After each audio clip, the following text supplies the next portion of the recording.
Just to say, we are going to start with our second panel of the day.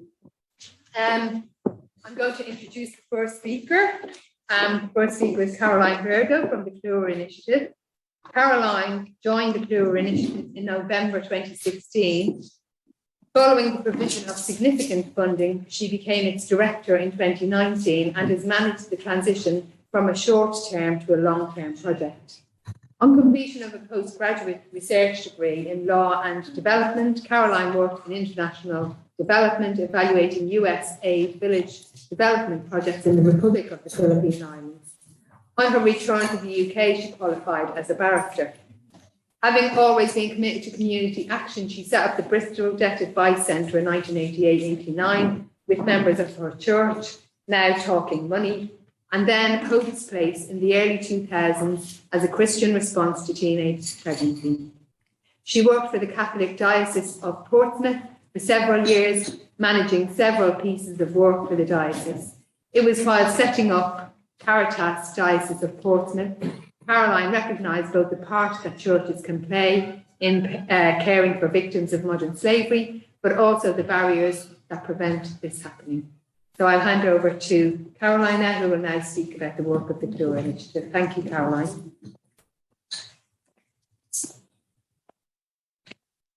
Good. So thank you very much, everyone, for still being here after lunch. That's it's a very good thing, I think.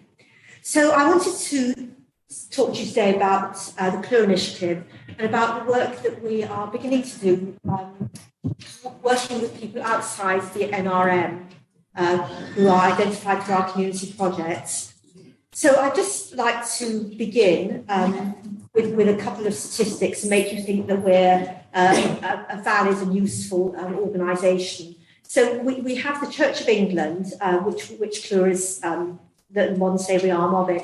We have 42 dioceses in this country, and through those dioceses we now have representatives on about 95% of the modern slavery partnerships that are happening. So we have a voice directly into that work with the police and with other statutory organisations. So some of you will know that Plura had its genesis with a group of women, a group of religious sisters. They were high Anglican nuns and the community of St John the Baptist. And this was a women's religious order that came into existence in the 19th century. And they worked with prostitution in the village of Windsor, or near Windsor, in a village called Plura, which is why they're called the Plura Sisters. So very sadly, the high Anglican religious orders have by and large died out in this country with the advent of the ordination of female clergy. And even more sadly, the Plura Sisters are now they have sold their property in this country, and the remaining sisters are in a nursing home.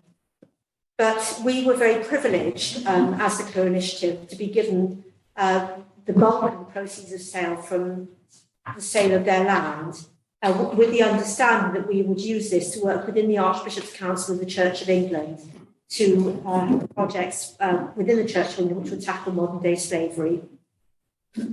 So I've seen some of the presentations this morning, and I know that you've heard quite a lot about what I would call, I'm sorry if you find some of my language a bit difficult, but I'll use it because it makes it easier, the sort of hard end of modern day slavery, the men and the women who go into the national referral mechanism after having been exploited for many, many years, emotionally and physically damaged, and needing a long time to recover, if ever they will actually manage to get to a recovery. But I think that, what we've recognised at Plura and recognised with our work through the diocese, there's a very large group of people who don't go into the NRM, who don't want to go into the NRM, or who, well, for whatever reason, really. And we actually don't know the size of that group at the moment. So I know that when Kevin Hyland, the former Independent Anti-Slavery Commissioner, was in the post, he gave a figure, I think, of 136,000. And that figure has been fairly accepted. I think it's now been downgraded a bit to 100,000. But if you think about that figure and think about the number of people that actually go into the NRM every year, it was 10,000 people who actually applied to do it in 2020, and of those only half made the threshold. So you can see that there's huge quantity of people, around probably 90,000 people, according to, if you split the figure of 100,000, who nobody actually seems to want to do anything about. Now, I could talk a great deal about this, and this isn't a political talk, so I won't do, but this is a group of people for whom there is, to be completely crude about it, no statutory funding attached to them. There is funding for the NRM, and I know it's not in many senses enough, but for this group of people who never get into there, even if they are being exploited, there is no funding at all. And so I think as the Church of England, we have chosen specifically to try and get into this space. It's been a difficult space to get into, and I want to tell you a little bit about our approach so you can understand how we think it might make a difference. And I have to say this at the moment is to a certain extent speculation. I think David over there introduced himself this morning. He's from the Diocese of Bath and Wells, and they have been one of our first pilot pieces of victim support work. And that project has been had many difficulties during COVID and has had a sort of change in how it delivers its work, but it has been sufficiently successful for us to want to try the approach in 3 other dioceses. Well, actually, sorry, 3 other dioceses, 2 dioceses, 1 cathedral. So there will be 3 dioceses involved in the project nationally, and then 1 cathedral which will be opening a sort of safe space project, I suppose you might call it that. So you might ask yourself, why do we think that we're able to do this particular work? Well, the reason is that Clwyd believes that the Church of England, particularly which it's focused in, is present in every single community. And whereas that may not be exactly right, I think we're sort of on the way to being there. Geographically, we're there. And in any parish church, you will get a real mixture of people during the year, which will represent the community in which the parish church is placed. And we believe that because we are in these communities, we have a real responsibility to help them respond to many issues. So not just to issues of modern slavery, but to maybe issues of homelessness, issues around food, refugees. And so this really is the way that Clwyd is thinking that they will work. Now, if we just step away from that for a minute and think about what we might be able to contribute to this big issue, we are told, I should probably take a step back. So the Church of England also is very privileged to have bishops in the House of Lords. And particularly, I think most of you will know Bishop Alistair Redford, who's the now retired Bishop of Derby, who was formerly in the House of Lords and was involved in the passing of the Modern Slavery Act. And he is still in many ways, the heart of things that are happening, although he no longer sits in the Lords because he's retired. He chairs Sarah Thornton's, the Independent Anti-Slavery Commissioners advisory group, and he sits on some of the select. He's involved in theological teaching right in the country. And so we are really networked in every single level from the top, i.e. the House of Lords, if you want to think of that as being the top, right down to the bottom, or you can think of it the other way up if that's more theologically appealing. So we're told, though, when we're working with people, that statutory services feel the biggest contribution that the church can make, and that's any church, is to help them identify and then to report victims of modern slavery. And that very basic belief underpins everything that we do. So what we have tried to do is to work with volunteers and coordinators and diocesan officers, diocesan bishops, just people in the parishes, to tell them about modern slavery, because we still find there's a surprisingly large number of people that don't really know about it, and probably don't really know about the nuance of it either. I mean, many people know about the sort of the hard end, women who get trafficked into sex, and maybe the car washes, maybe the nail bars, but very few people know about the much lower level of exploitation that many people are subject to throughout society. And I know this morning somebody was talking about, modifying our demand for services which may be services which lead to modern slavery. Well, I think you can only do that if you know exactly what you're looking for. And so Plura has done some very targeted awareness raising work to make the ordinary person, i.e. you or me, walking down the street know what they're looking for. And I have to say it's surprising how little people do know. And I think I probably can tell one story. I wasn't going to tell stories today because I know this is being videoed, but this is one that's completely in the public domain. So about 3 years ago, we did some work with one of the Church of England dioceses, and the diocesan officer there got involved with a case of what looked like street begging by a homeless person. And it was just before Christmas, and there's a whole story about how they stopped, they interrupted their Christmas shopping, and they discovered that this one person sitting on the street who seemed to be homeless and hungry was actually a victim of forced criminality of a trafficking gang and had been bussed in to the city. And as events unfolded, from the 5 people that they identified, one chose to go into the animal and 4 didn't. That's sort of irrelevant for this story. But when I was walking through Bristol last week when I was doing some shopping, I noticed in Bristol city centre, there's the same thing. There's a very large number of people sitting there, all with the same signs on. I'm homeless and hungry. Please give me some money. But again, these people had nothing with them. They were just sitting there on the pavement. And I think those of you who do work with homeless people realise it's really quite unusual for a person who's homeless to have no possessions at all with them. But for me, the shocking thing was that this person may or may not have been trafficked, the whole gang may not have been trafficked in on this forced criminality. But it's the fact that they were there quite openly and there were an awful lot of them. And the second thing is that nobody was interested. And actually, to my shame, I also decided not to become involved because I was in the middle of doing some shopping with one of my daughters. So I think, there are these sorts of things that are happening among us that we just choose, and I'm talking to myself now, we choose not to recognise. And if we do recognise, we possibly choose not to respond. So what we have found, we've worked very much with the church on building resilient communities. And so to do that, we recognise that modern slavery is often found among vulnerable people. And even if those vulnerable people aren't actually up there on the modern slavery front, they may be actually very slowly sliding into it because they don't have enough food, they have nowhere to live, they're refugees.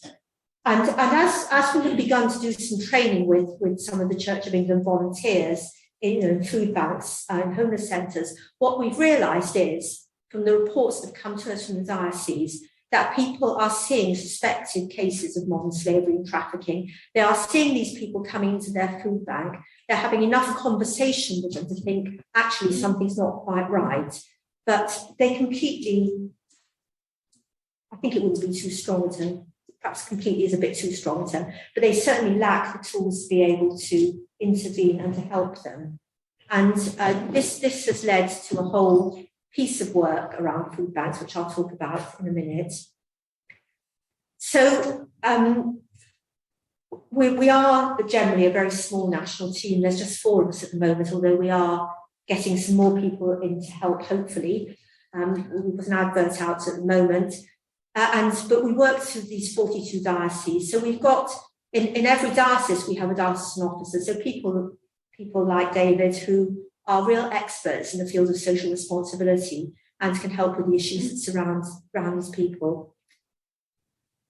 So when we think about our victim support strategy, it is community action is absolutely at the core of it.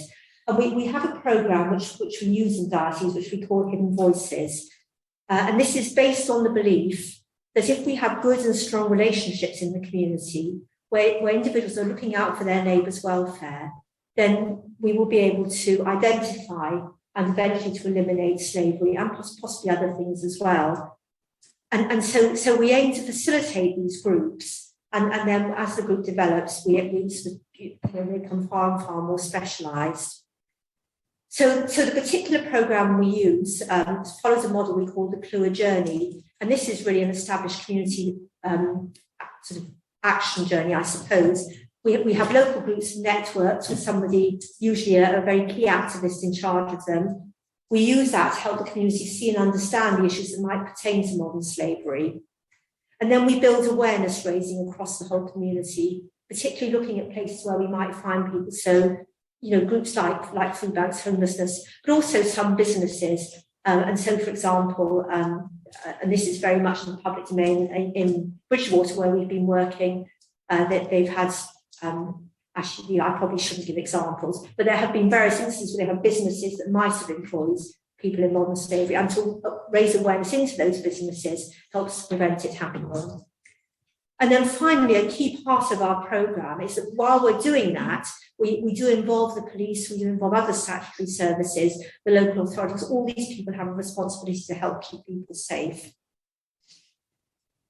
So I think what was interesting, as I said, we began our first victim support course in Bath and Wells.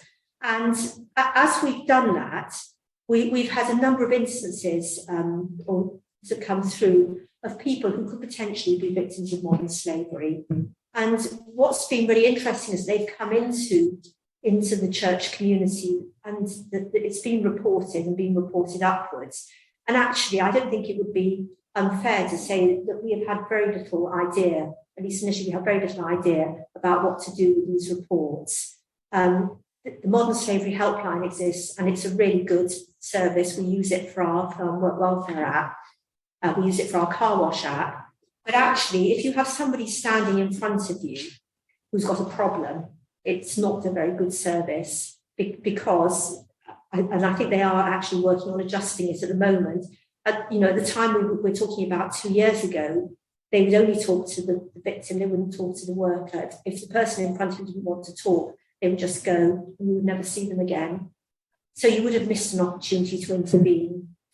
And I think we know from some of the work that's been carried out around homelessness that these are very often not isolated incidents of individuals coming in, that, that traffickers or exploiters get used to the places where they can find, I was going to say, support for victims or recruit victims. So, for example, there has been a suggestion, and this has not been made by me, by one of the large group of food banks, that they are being used to feed traffic victims, exploited victims, that by bringing people in once or twice, they don't get picked up and they just move on and go to another one.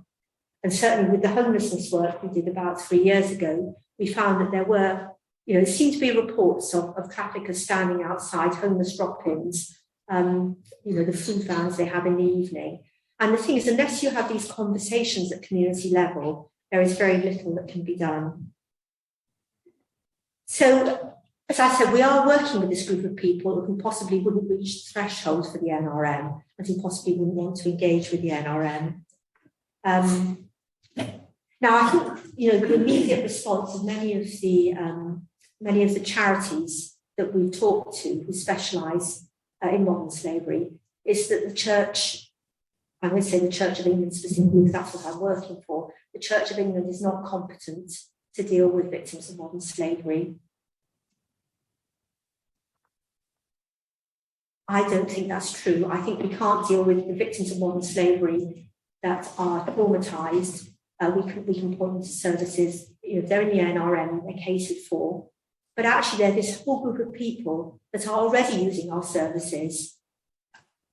Potentially, it seems, the food banks, the homelessness, and actually we are competent to deal with those people. We may not know. We have experienced people, we have people who have worked in homelessness, in mental health, all those sorts of things over many, many years. And I think that most of us could spot what we're looking for. But what we need to do, we have felt as CLUA, is to be able to get a really good triage system that will also connect into safeguarding and connect into the statutory services.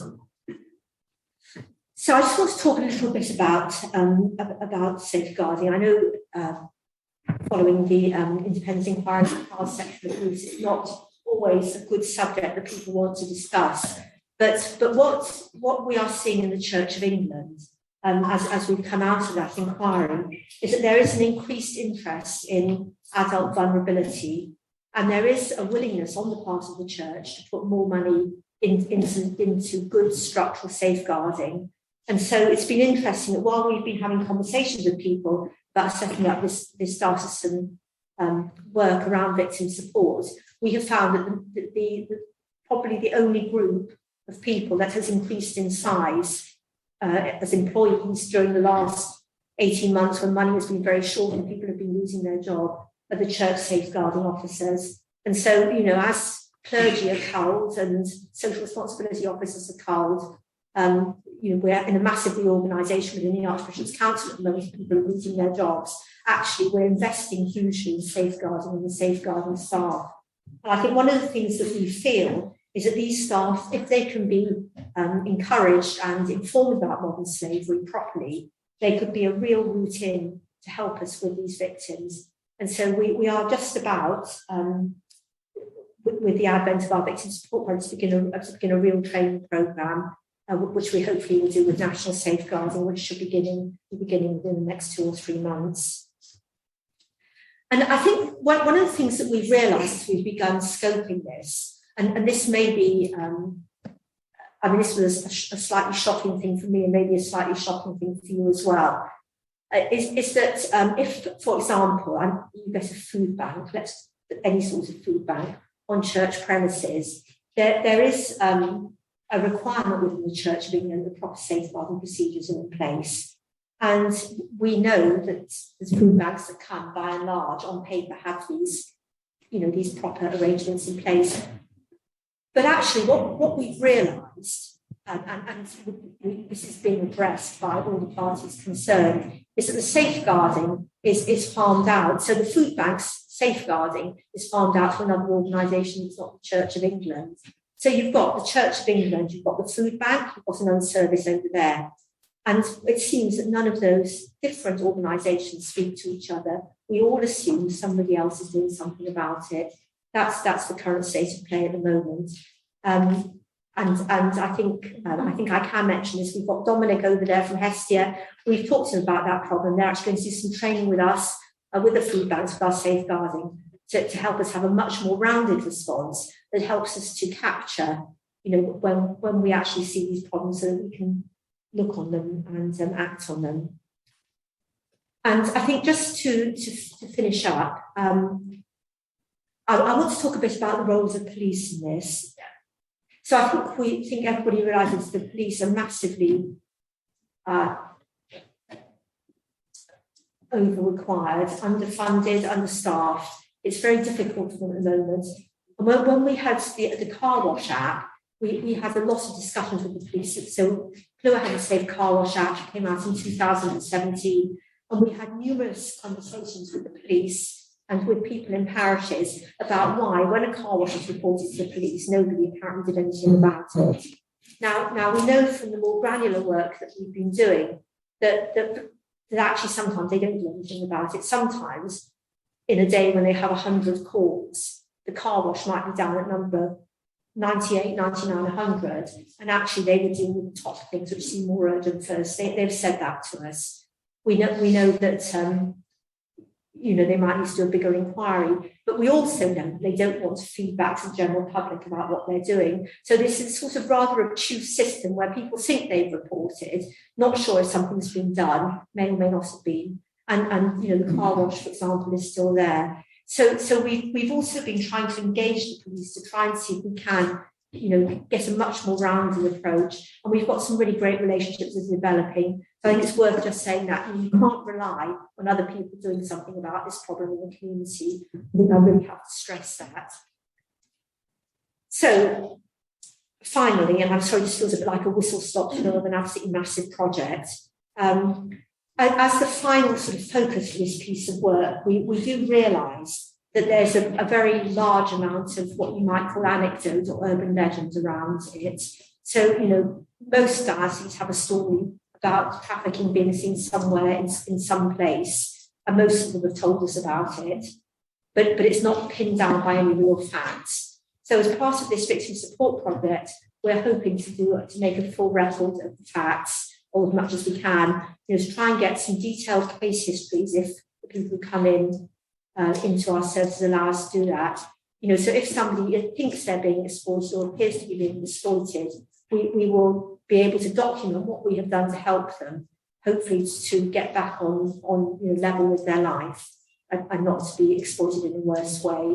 and then we're going to record the numbers, and maybe this figure of 100,000 is just an imagination. I don't know. I mean, maybe it's not, but we've got no way of knowing at the moment, because none of this, bits and pieces of the work, it hasn't been done in its entirety in geographical areas. So I think, in short, that's our vision for a piece of preventative and victim care work that the Church of England can do. I realise it's a bit light on facts. I haven't told a lot of stories because this is being recorded and got on YouTube, and I don't feel that in that case it's appropriate.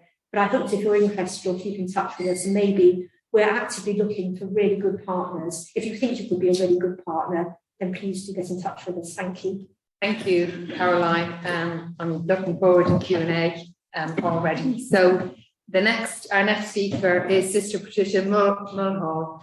And Sister Patricia professed as a Brigidine sister in 1974. After some years in the classroom, she returned to further studies, first for a postgraduate degree in religious studies at the Jesuit School of Theology, Berkeley, California, and later in 2005 to 2008, embarking on an MA Islamic Studies at the Muslim College in London. Following 15 years with CAFOD Education Department, that's the Catholic Agency for Overseas Development, in 2005, the congregation invited her to accompany victims of human trafficking. She joined the board of Unanima International, a coalition of women religious working at the UN to eliminate discrimination and trafficking of women and children. She joined the board of Madai Trust UK, the foundation initiated in 2006 by religious congregations in the UK in response to the plight of those trafficked into the UK. She was one of the founder members of TRACK UK, that's the Trafficking Awareness Raising and Campaigning Group, formed in 2006 by representatives from congregations of women religious partners in the UK working to end sex trafficking. She joined Renate, the Religious in Europe Networking Against Trafficking and Exploitation group in 2012, and currently she's a member of its core group. She also volunteers at Paquita House. So I think we can fairly say that Sister Patricia is very busy and has been around this topic for a long time. So really looking forward to hearing from you, Sister. Thank you very much, Carol.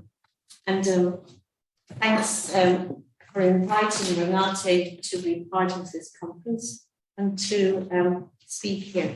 My brief is to speak about the work of Renate. Can you hear me all right? As I have a slight cold, so I might be a little bit, you were saying the volume needs to be up a bit. Yeah, I'm told I have a soft Irish accent. So it's Renate is the network of women religious with their associates across Europe. And we work in collaboration with Talitha Cum, and Talitha Cum has a network of 50 networks across about 90 countries. And mainly, again, it's women religious, but those who are working with them, their associates.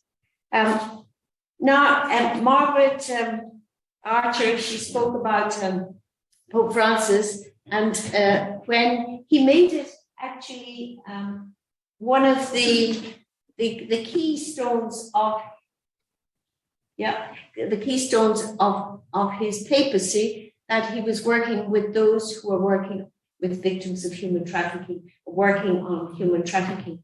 And I was at that conference that Margaret actually started, and the first time that we met with Pope Francis.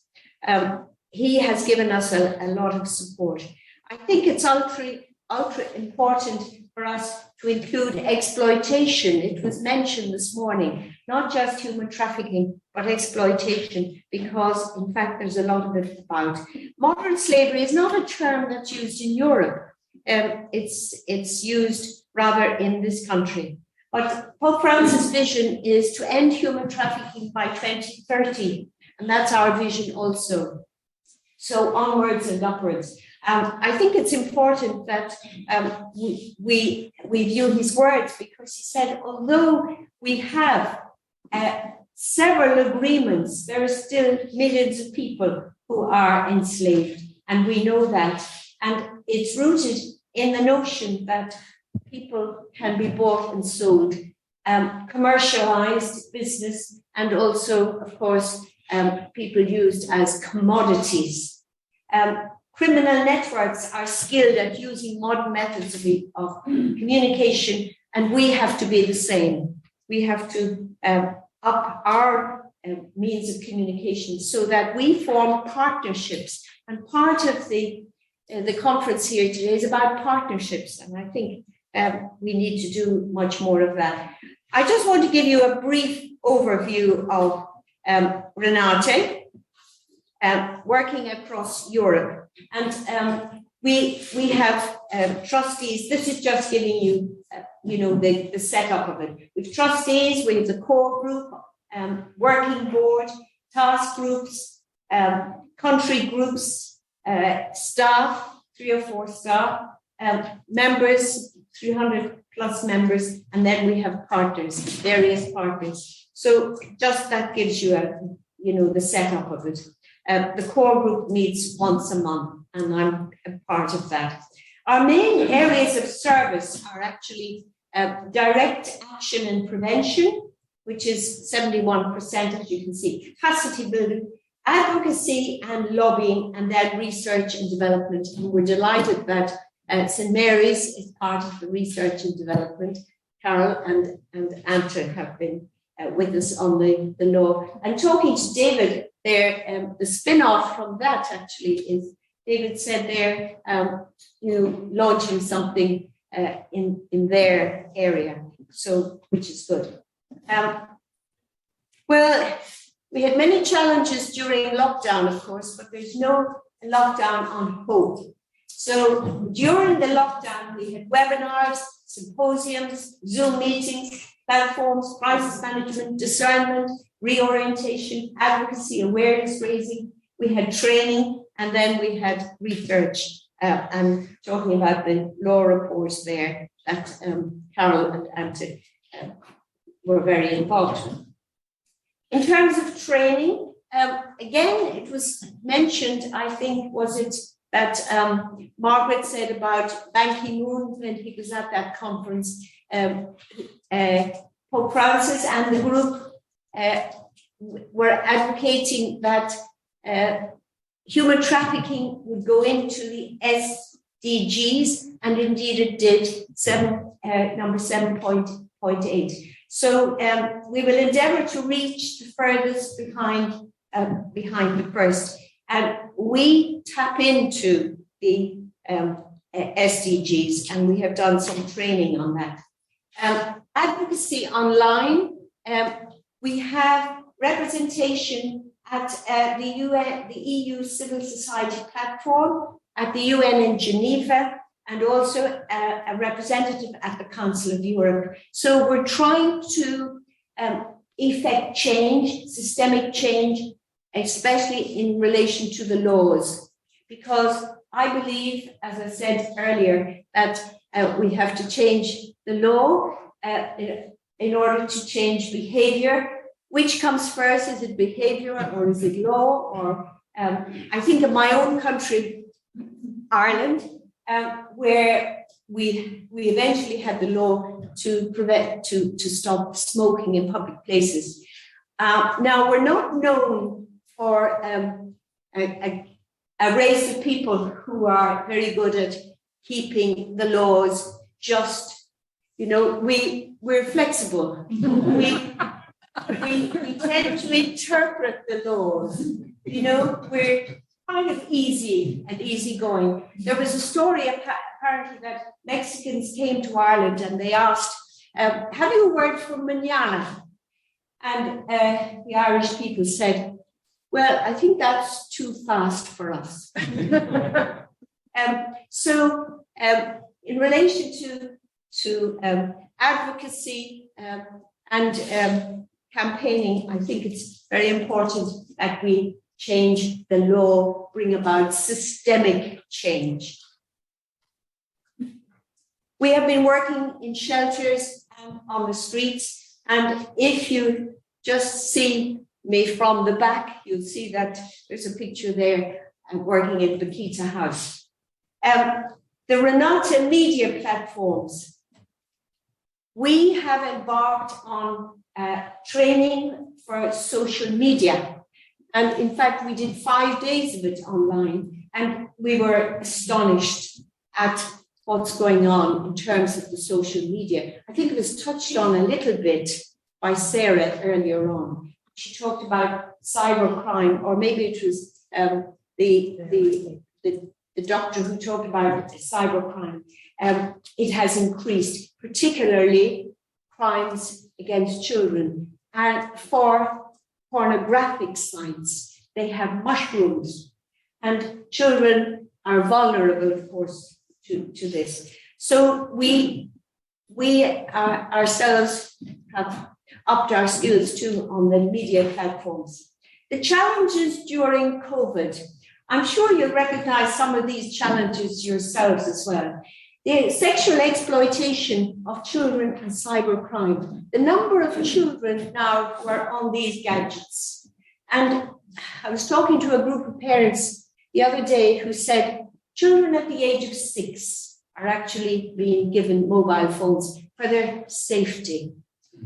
But how are the adults looking at what the children have access to? And in fact, even this morning, there was something about on Facebook, on the radio, how Facebook has been challenged as to, the age group that people can access their mobiles. Shelters in lockdown, the services were unavailable in many areas. So these were some of the challenges. In particularly in European countries, where there was a huge number of people who were driven into abject poverty. Traffickers taking advantage of the exploding numbers of vulnerable people coming on the boats. We had money laundering. In fact, recently there was a report, I don't know if you read about it, you probably did, the Pandora report. Apparently that London is the money laundering capital of the world.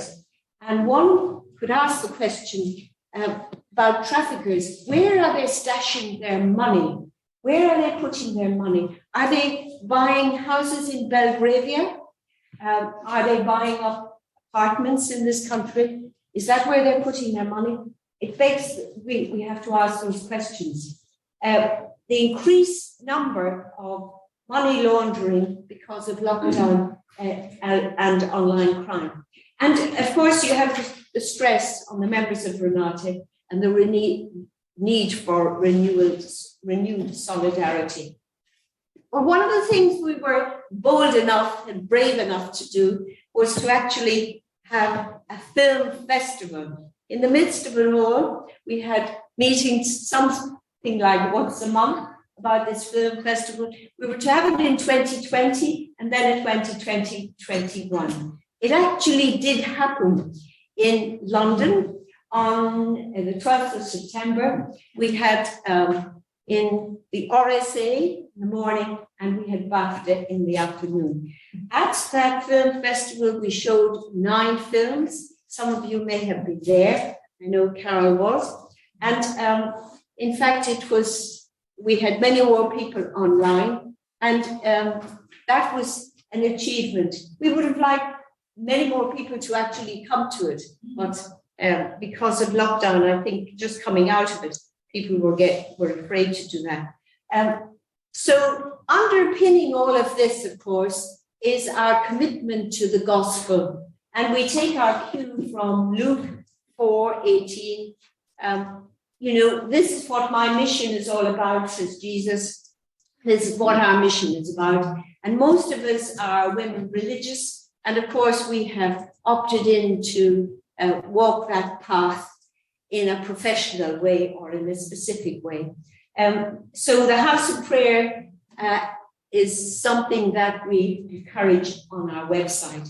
And we have to say that it's an increasing number of hits goes to the house of prayer.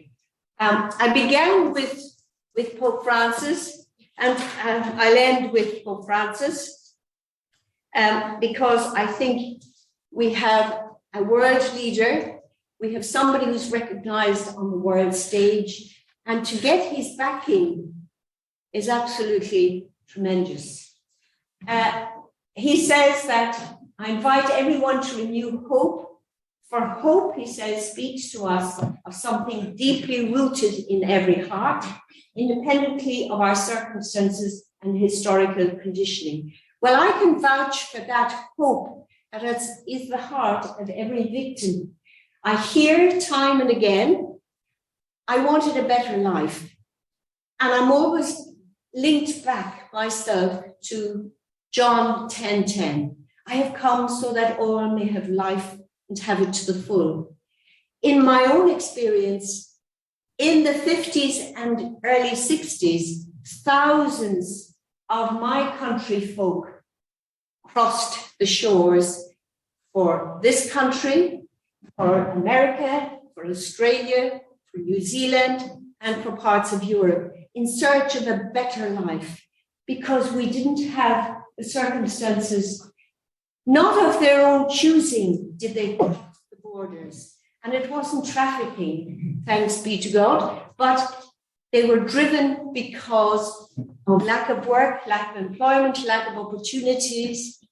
Now, the reverse is the case in Ireland, and I hope we are as hospitable to those who are coming into our shores as those who left our shores a long time ago. Hope speaks to us of a thirst, an aspiration, a longing for a life of fulfillment, a desire to achieve great things.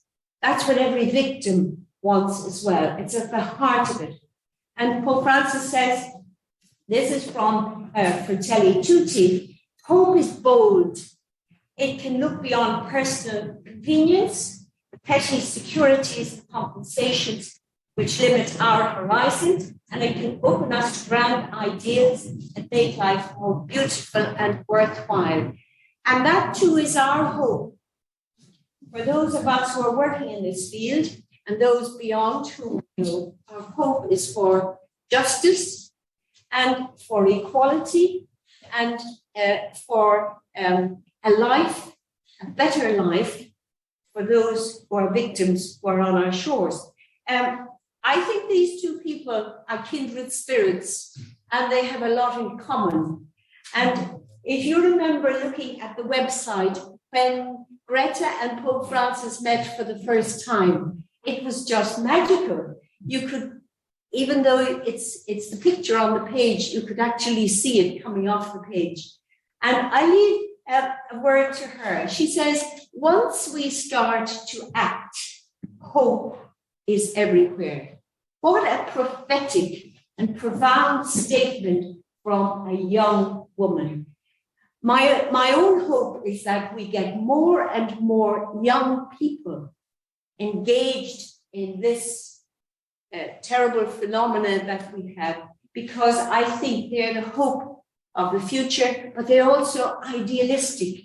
Which of us was not idealistic when we were Greta's age? I wanted to be a saint and save the world.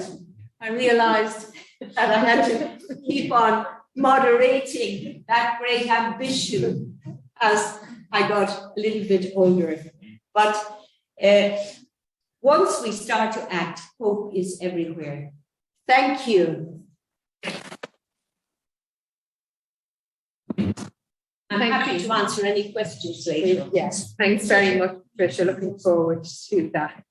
The next and final speaker on this panel is Caroline Patricia. Not a sister, by the way, that's a mistake. I've been elevated to She's nun been status. elevated to nun status, she said. Caroline is the director of Women at the Well, a women-only service dedicated to supporting women to exit from a life entangled in the sex trade. She's a member of the Institute of Directors, the UK Psychological Trauma Society, and the European Society for Traumatic Stress Studies. Caroline has over 20 years' experience working nationally and internationally in a wide range of settings with vulnerable and marginalised groups and communities, with children, young people and adults. She is a recognised expert on safeguarding, sexual exploitation and violence, trauma and autism. She has a particular interest in and writes and speaks regularly on sexual exploitation, women's issues, autism, complex trauma, specialist safeguarding, liminality, self-harm and suicide. Thank you very much for joining us today, and I'll hand over to you. Thank you. It's delightful to be here. This is my first in real life conference presentation since way before COVID. So I'm amazed how nervous I feel. I've never felt nervous before, so be kind. But it is lovely to see your actual faces. So lots of smiling, please. I always imagine when I'm presenting at home, I started putting teddy bears behind my computer screen and presenting to them. And they were always very appreciative. So I'm expecting good things, ladies and gentlemen. Okay. So, I've started badly already. There we go. Let's try again. There we go. I want to talk about Louise, Anne, Sakia, Amira, Hadisha, Brinda, Naira, insert any name.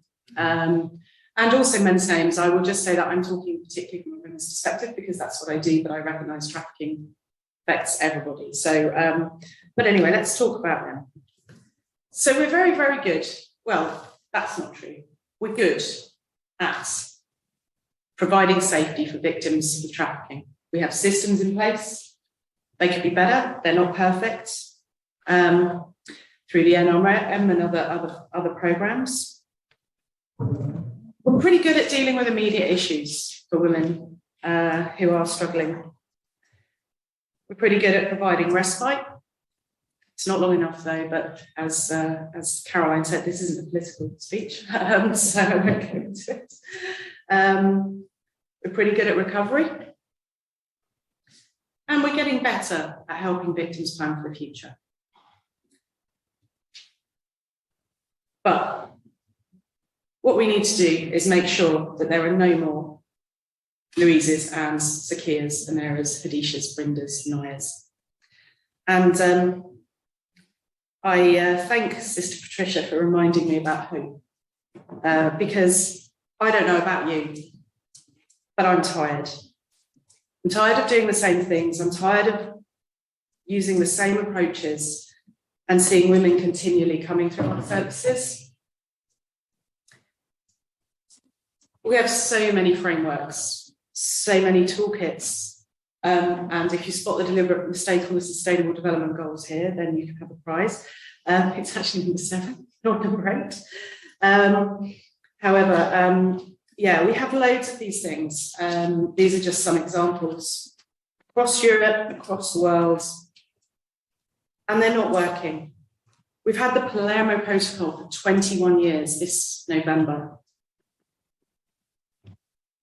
but they're not working, and they're not working in terms of prevention. So what do we do about that? So there are many different options of how we can think about tackling systematically the issues relating to trafficking and modern slavery in terms of prevention. There's a lot of buzz around at the moment about a public health approach. Public health approaches focus on protection, prevention and promotion. Understanding the drivers and addressing inequalities. They're data-driven and they involve significant multi-agency partnership working. And there's a lot of potential within taking a public health approach to reducing and eradicating trafficking.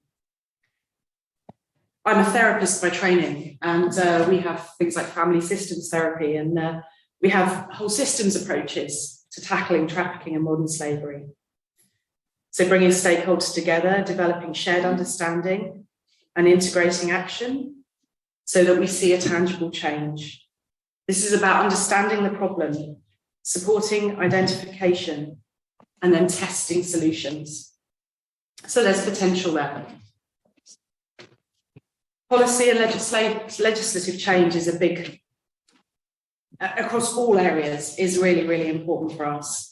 At Women at the Well, we focus very much on globally, locally, nationally and internationally on pushing for abolitionist legislation around prostitution and the sex trade, with a view to actually removing the market for prostitution and thus removing the market for trafficking. It's a big picture, but we are getting there, and more countries are beginning to take on abolitionist legislation, sometimes called the Nordic model, sometimes called the equality model. There's various iterations of it. Currently, the French law is pretty strong. The written law is very strong, the delivery less so. So we have to make some distinctions between what the law actually says and how it's delivered and enacted. But we work internationally. We work with partners across the globe. We have European networks. We work with other NGOs. We do work with Talitha Kum, with CAP International, which is the Coalition for the Abolition of Prostitution. We are the UK member of that global organisation. And we work with the UN and the UN Commission on the Status of Women. I'm involved, I'm the convener of the Violence Against Women and Girls Committee for the National Board of Catholic Women. And the National Board of Catholic Women has status at the UN for the Commission for Status for Women. So we're able to influence and negotiate at the Commission, which happens annually. And we work with other partners, like one partner that I really enjoy working with is the European Freedom Network, which is a network of evangelical churches and Christians, which is beginning to broaden itself out. For many years, I was the only Catholic, which felt really strange, being the only Catholic in a room of evangelicals. But they do a lot of work similar to what Caroline was saying about the work in the Anglican Church. They work across the evangelical churches to kind of raise awareness and change things. And then my favourite approach at the moment is this due diligence. People heard of due diligence and the due diligence approaches? Yeah. So due diligence is about securing, but it's not just about this, but in this context, it's about securing the engagement of businesses to understand their supply chains and ensure that they are slavery free. So this is a move from current UK legislation requires disclosure. Everyone's required to have a modern slavery statement, every business over a certain size. But now we're moving towards due diligence. And some new law has just been passed in Germany with regard to this, which is currently it's going to be enacted next year for employers with over 3,000 employees. And their job is to basically eradicate slavery from their supply chains.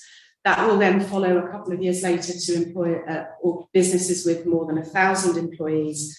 But the fines are substantial. If businesses do not do this, then they can be fined up to 10% of their global turnover. So Germany is really leading the way with this, and it'd be interesting to see how that develops. I very rarely say Germany leads the way, given that I work in the abolition of prostitution. Germany is kind of the worst. But having said that, on this, they seem to be leading the way. So it'll be very interesting to see that. And I'm going to echo some of the things that have been said by both Caroline and Patricia now and say, but for us, and for me particularly right now, the biggest partners we need to engage with are the public. I believe that while we as a sector exist and do our work in terms of reducing and trying to eradicate trafficking, that actually the general public won't engage because it's our job. They need to understand that it's everybody's job. And what we know is the pandemic has created significant increases in the numbers of vulnerable people across the globe who are now ripe for trafficking. We know that there are more people at this point in history currently in slavery and being trafficked and in slavery than there has ever been. And we know that at least $150 billion a year goes into this industry, if not more. I know numbers can be questioned, but those are the ones that we currently use. So we need to demand that the public take responsibility.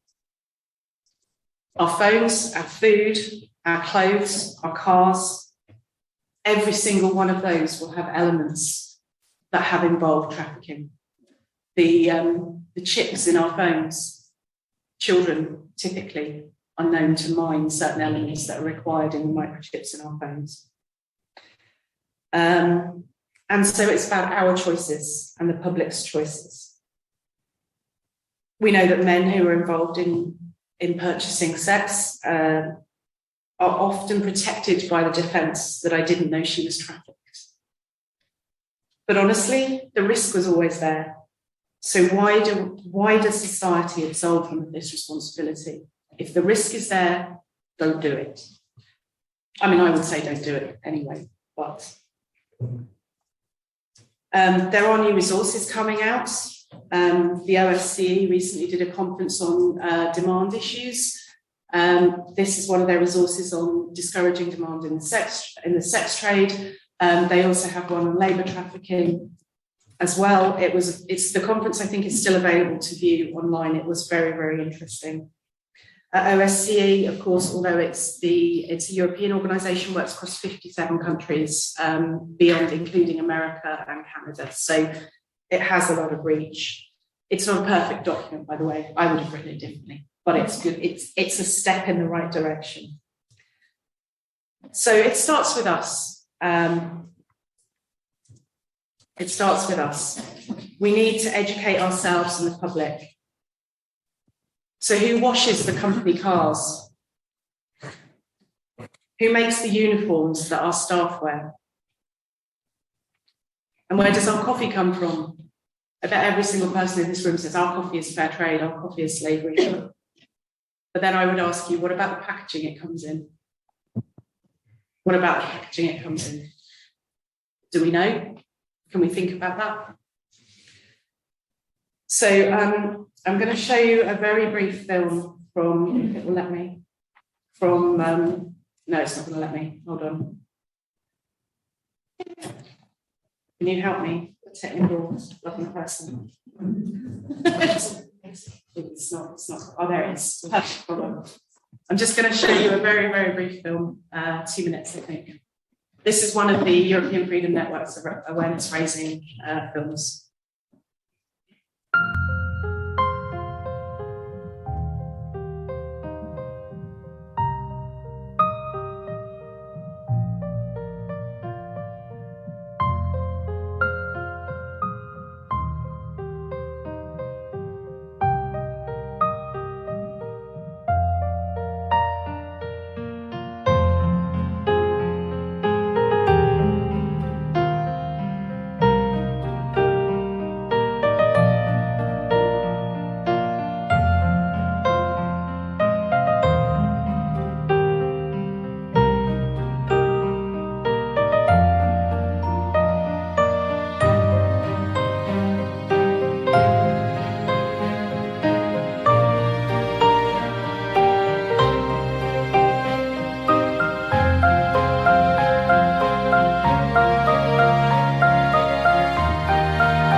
So I'd like to say thank you for listening.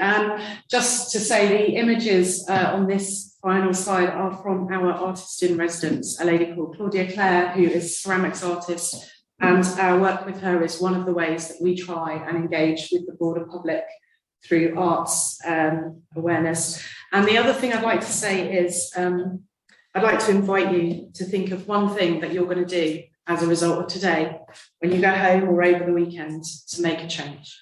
Thank you.